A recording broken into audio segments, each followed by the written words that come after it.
Qizlari amakimizni qo'llaridagi og'riqlar bilan olib kelgan edilar.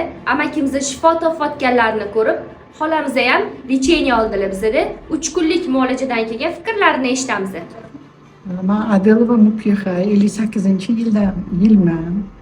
Bu yerda meni muammoyim oyog'imda deb yurardi. Lekin bu yerga kelganda bu nimadan poзвоночникdan ketayotgan ekan. Mana hozir 3-kelishim, 3-kun, lekin ikkita kelganimda уже foydasini bildim.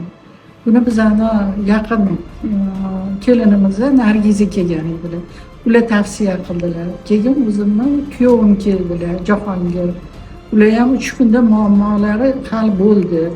Ularni operatsiyaga deyishgan edi. Shundan keyin biz o'zimiz ham keldik.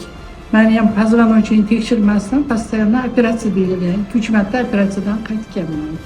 Mendan keyin yana ko'pchilik hozir bu yoqqa kelishga harakat qilishyapti. Boramiz dedi, muammoligini bu yerda hal qilishmoqchi. Men bulardan juda minnatdorman. Va hali oxirigacha yetgani yo'q, lecheniyaimni oxirigacha olaman.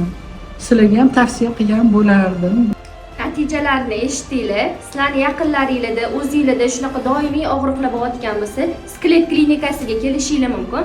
Pastdagi raqamlarga qo'ng'iroq qilasizlar, kommentariyaga plus belgisini qoldirasizlar, like bilan podpiskani unutmaysiz. Videoni yaqinlarimizga jo'natib qo'yamiz.